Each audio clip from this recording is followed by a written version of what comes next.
Last episode we had a very deep look at Glorfindel, the elven rider who met Frodo and his companions on the road of the woods of the Trollshaws, relatively close to the petrified trolls. The story of this legendary elf lord we only find in the books, and it mainly took place during the First Age, so 6,500 years in the past and earlier. But let us return to the Third Age, even though we will return to the First Age again in later episodes. For those who are new, in this series I will go through the film bit by bit and explain in detail all references and also differences to the books I can find, including what is missing and the lore behind everything. Before we start, as always, I try to pronounce names as Tolkien described it. Shoutouts to Kimberly80, Laura Tolton and Benef for allowing me to use the amazing artworks, and of course, spoiler warning. As mentioned at the end of episode 19 and also last episode, there is a dialogue about Bilbo to be precise, from the books I forgot to talk about. It happens shortly before the hobbits and Strider hear the hooves of Glorfindel's horse Asfaloth, so we need to jump back a bit. Considering the sad news of the actor Ian Holm's death just a few weeks ago, from the perspective of making this video, he played old Bilbo in the Peter Jackson films and voiced Frodo in the BBC radio adaptation of The Lord of the Rings from 1981, it is actually quite fitting. In this dialogue, Frodo commented on the treasure found by Bilbo in the Trollshaws, because Merry asked when they saw a somewhat unusual stone that it must have marked the place where they hid the treasure in the Hobbit story. Frodo answered, quote, "Bilbo gave it all away. He told me he did not feel it was really his as it came from robbers." I like how this further characterizes Bilbo. He is a character that looks deeper at things. For some it might be great to find valuable treasures and amass wealth, but Bilbo saw the sorrow of those who got robbed and had pity with them, so he gave it away, maybe to people who needed it.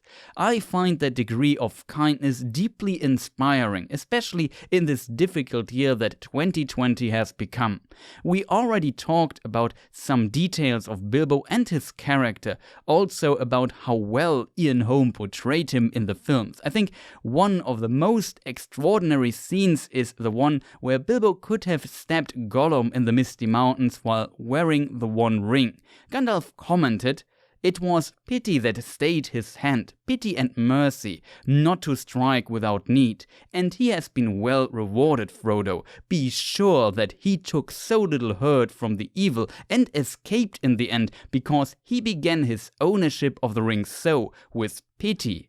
A powerful response of Gandalf and one of my favorite quotes from the book, and we find another hint here in this dialogue in the Trollshaws that this was one of Bilbo's core characteristics. This of course also portrays Bilbo as an instance for morality or ethics in the book. He is maybe quite idolized, but he is also used as a guideline figure for Frodo and his friends. His adventure inspired them, and since Bilbo was also someone who enjoyed telling stories, they all knew it well.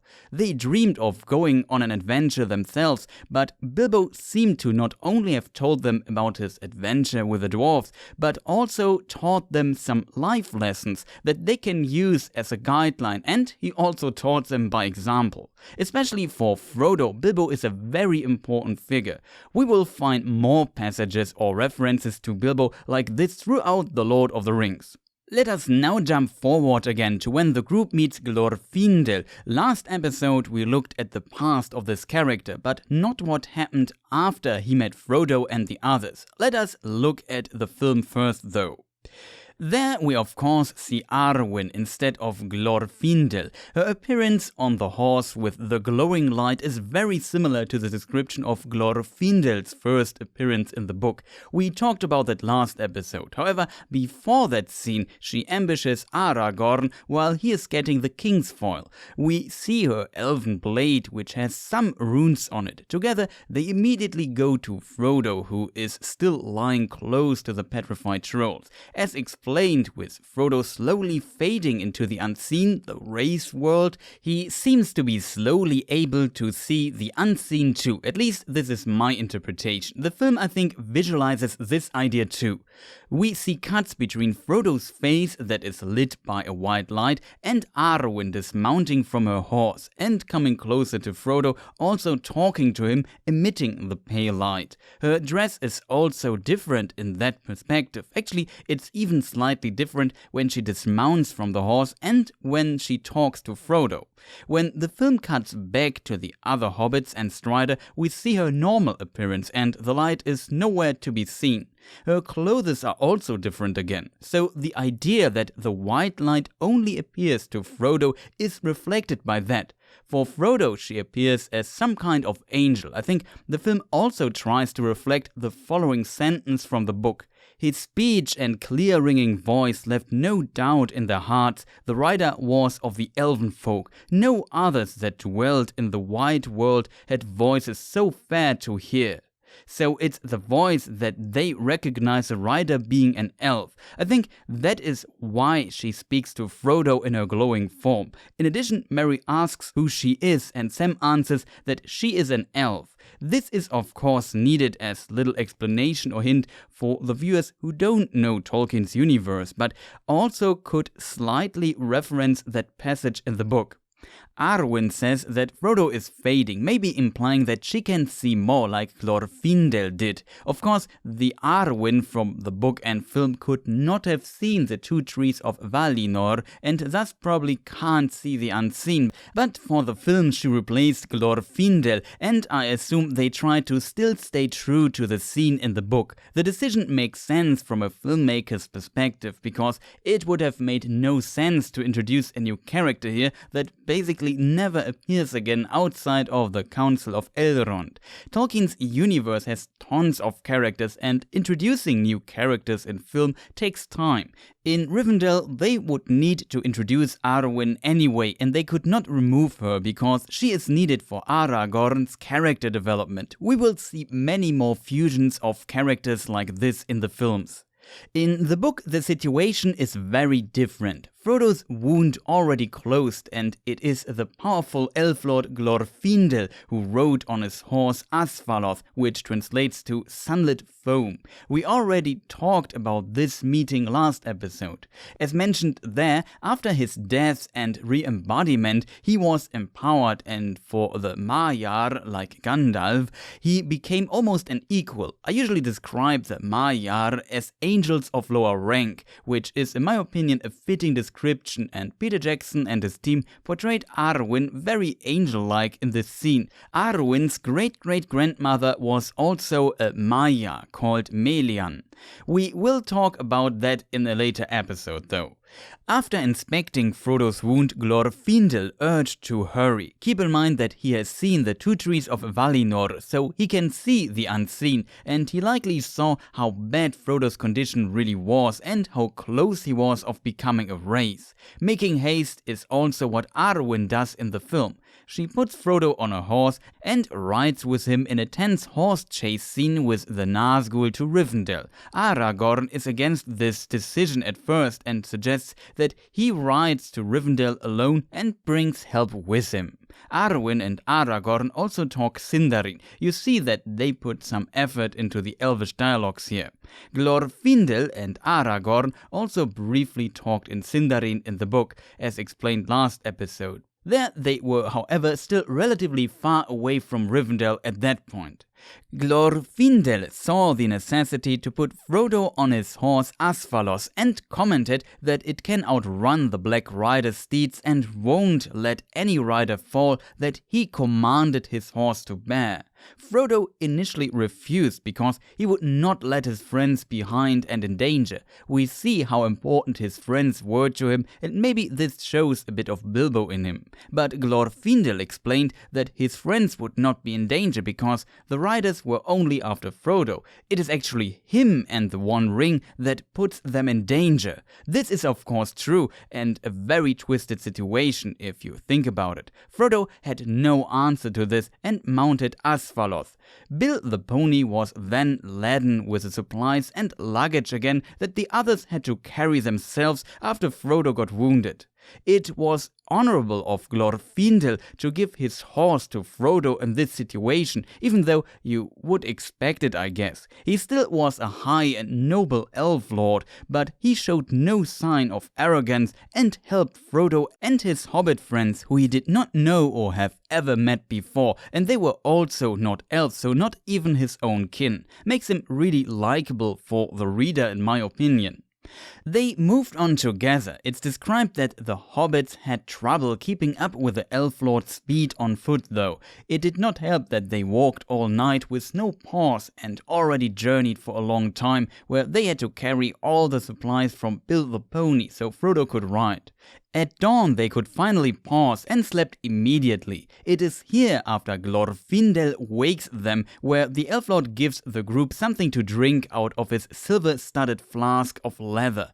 I mentioned it last episode, and it seems to have a similar effect as the Elvish drink Mirovor that was originally used by the Valar, the High Angels, and also known to the elves. However, taste and color seems different. It gave them back strength and vigor, same as Mirovor though. It's however not named and missing in the films completely.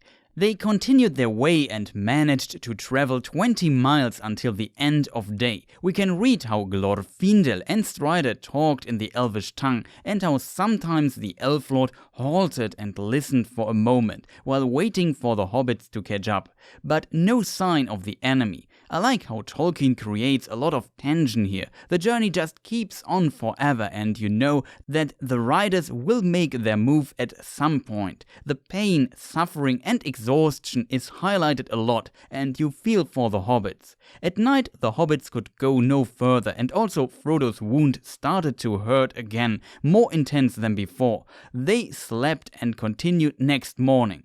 Their path led through the shadows of tall pine trees and then plunged into a deep cutting with steep moist walls of red stone. They could also hear the echoes of their steps in it, it seems. Some people dislike it, but I love how detailed Tolkien describes the landscape. I can really immerse myself into it. After they left that deep cutting, they could see the Ford of Rivendell in the river Bruinen, which is translated with Loudwater, but they still heard steps or hooves echoing from behind. Glorfindel cried that the enemy is upon them and that Frodo should ride to the ford immediately. 5 riders appeared from behind them. We find some interesting details in the following text passages. Frodo felt a weird reluctance to ride until he realized it was the Nazgûl who secretly commanded him to wait. So we see in this that they already had some power over him, most likely through the wound and, as we discussed in earlier episodes, also by him being under the influence of the One Ring, which wanted to be found. With fear and hatred, Frodo drew his sword, a barrow blade as we learned, with a red flash. This is an interesting detail because I would assume the sword only glows red in the unseen, for example on Weathertop. When Frodo was using the One Ring and drew his sword against the Ringwraiths, its blade is described as glowing red in the unseen too. So in my opinion, Frodo seems to be able to perceive the unseen at least in parts here already without using the ring. This blade is also a weapon that can actually hurt the Ringwraiths, and it's of course very fortunate to have it. Keep in mind that the power of the Ringwraiths lies in terror and fear. If you can draw your weapon, you definitely have overcome at least a small part of terror and fear already. And if you have a weapon in your hand and are at least prepared for combat, you overcame a bit more. If the weapon itself can actually hurt your enemy and was designed and used against your enemy in the past, at least with some success, it also helps to increase your confidence further. I assume this combination of Frodo's own courage doing the right thing here and having this powerful weapon allowed him to free himself from the influence of the Black Riders. Glorfindel cried again to ride on. He also says Norolim, Norolim, Asfaloth in a clear voice. It's Sindarin and means run swift, Asfaloth, which also Arwen says in the film when she starts riding with Frodo, only that the name Asfaloth was moved to the middle of the sentence here. In the book, we can read that Glorfindel said it in a loud and clear voice. We have to keep in mind that he was very powerful and his word also had some authority, and so Asfaloth started galloping like the wind. If his clear voice with Elvish words further disturbed the influence of the Nazgûl over Frodo for a moment is not mentioned, but I see it at least as a possibility. Words and songs can be powerful in Tolkien's world. We find the hint that even the noble elf horse Asfaloth was influenced by the terror of the Black Riders, even though to a lesser extent compared to other animals. Maybe Glorfindel's voice also had an effect here on his horse. When Frodo on Asfaloth got some distance, he heard the terrible cry of the Ringwraiths he knew from the Shire already, but this time it was answered by 4 more riders. 2 rode towards Frodo, the other 2 towards the ford to cut off his way, and the remaining 5 chased him, but they could not keep up with the speed of the elf horse. Frodo's friends and Glorfindel needed to get out of the way to not get trampled by the 5. This is actually shown in the Bakshi animated film adaptation. We can read in the next chapter, on foot even Glorfindel and Aragorn together could not withstand all the 9 at once.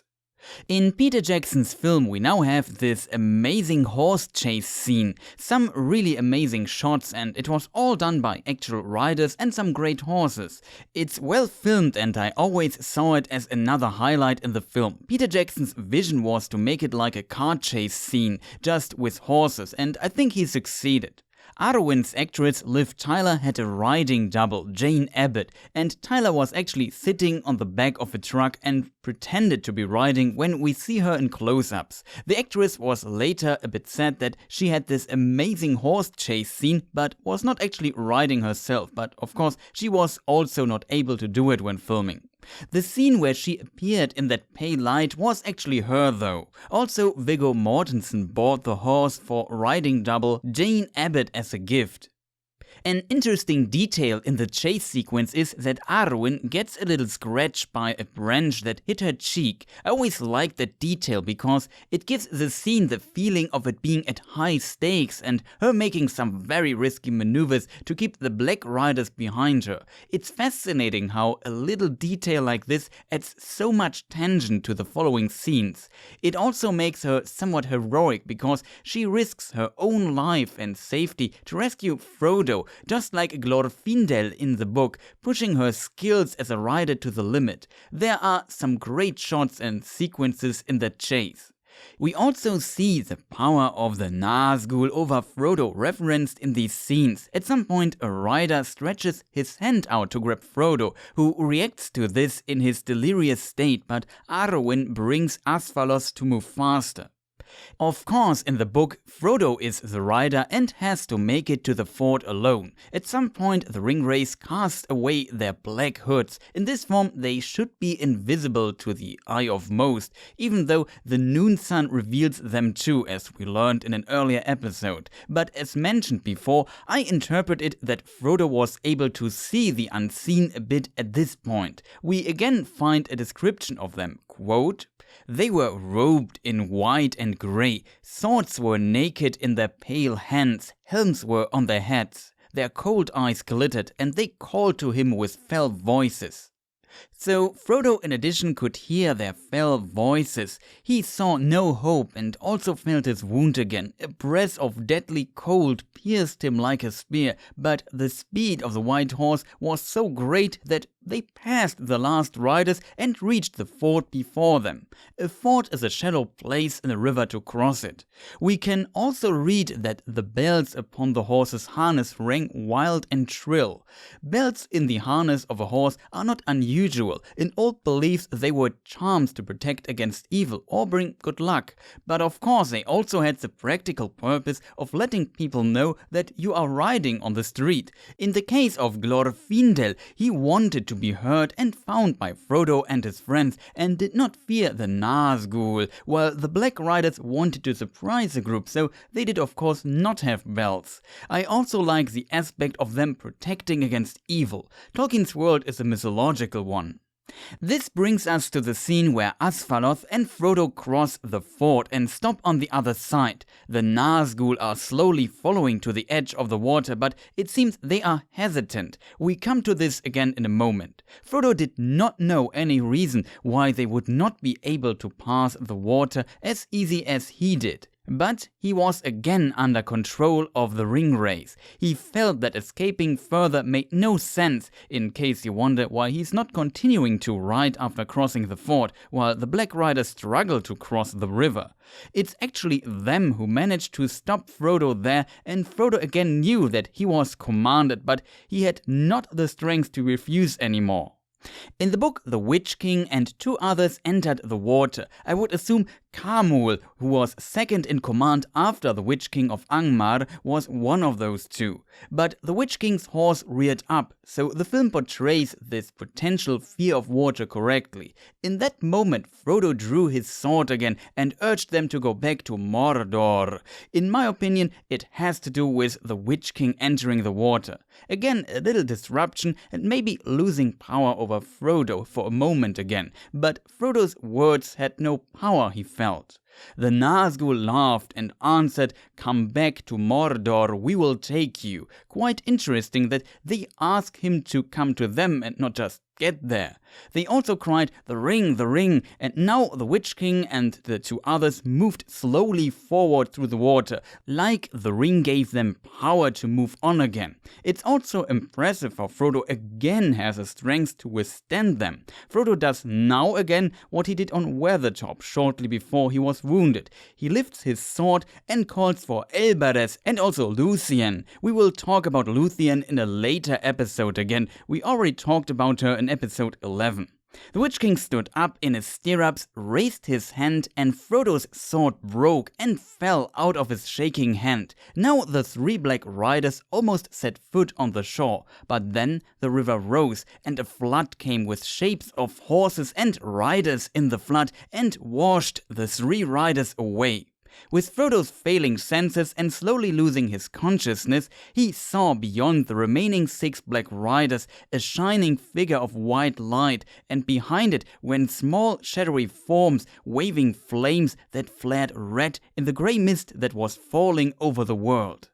The remaining Ringwraiths were now trapped between the water before them and the white light figure and the shadowy forms, which was of course Glorfindel with Frodo's friends wielding flaming branches and maybe even their barrow blades. In terror, their horses jumped into the flood, taking the riders with them. And so all 9 Ringwraiths got washed away. In the film it is Arwen who seems to call for the flood with the Sindarin words Nin ochithaiglier, lastobeth dair, rimonin bruinen dan in ulair, which means waters of misty mountains, listen to the great word, flow waters of Loudwater against the Ringwraiths. Bruinen is, as mentioned, the river Loudwater, which has its source in the misty mountains. Gandalf later explains there is great vigor in the waters that come down from the snows of the misty mountains. I also link you some sites in the description that had the transcript and translation I read here.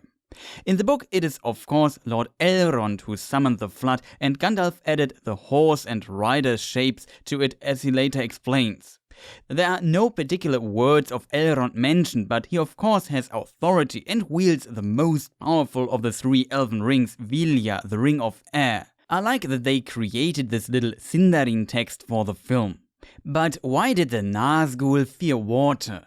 The answer is quite complex. Sauron's master Morgoth, the first Dark Lord, once marred Arda, the world itself, with his immense evil power. We talked about that in the past. Basically, the world itself, in this state called Arda marred, is somewhat like the One Ring of Morgoth. Christopher Tolkien called it Morgoth's Ring. Even after banishing the first Dark Lord into the void, his power remains in the world, and even his most powerful servant Sauron still uses this evil power to do what he does. Quote from the book Morgoth's Ring. It was this Morgoth's element in matter indeed which was a prerequisite for such magic and other evils as Sauron practiced with it and upon it.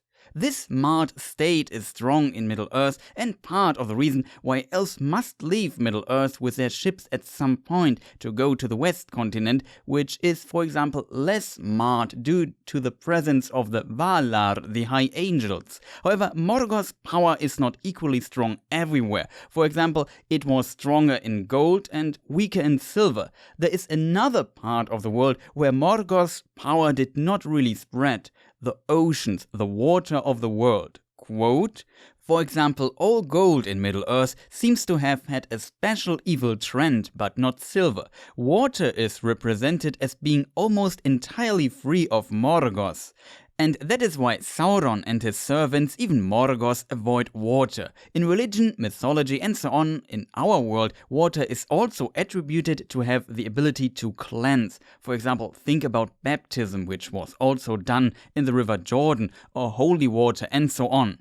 Even in science, water is a solvent. So in Tolkien's world, water cleanses evil and evil avoids it. This is a quite complex topic, but a big part of it is that Morgoth could not spread his power in it, and that is also why there are a lot of very important stories of mariners in Tolkien's lore, why the powerful Valar Ulmo, king of the sea, was often present in the rivers of Middle-earth and helped.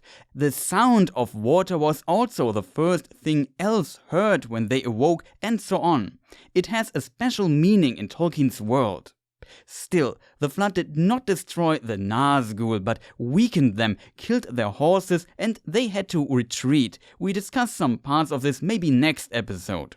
The scene is done in a way that it's not clear if Frodo survives after he collapses or not. Arwen now cries over Frodo and says that her grace shall pass over to him. This does of course not happen here, but references a scene at the end of Return of the King in the book. Quote, but the Queen Arwen said, a gift I will give you, for I am the daughter of Elrond. I shall not go with him now when he departs to the havens, for mine is a choice of Luthien, and as she, so have I chosen, both the sweet and the bitter. But in my stead you shall go, ring-bearer, when the time comes, and if you then desire it.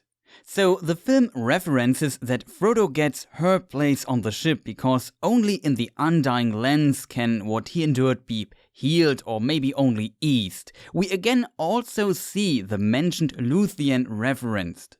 Then the screen fades to white. We hear the voice of Elrond saying Lasto besnin tolo dan nan galat, which is Sindarin and means hear my voice, come back to the light. And we see Elrond the first time in this white screen.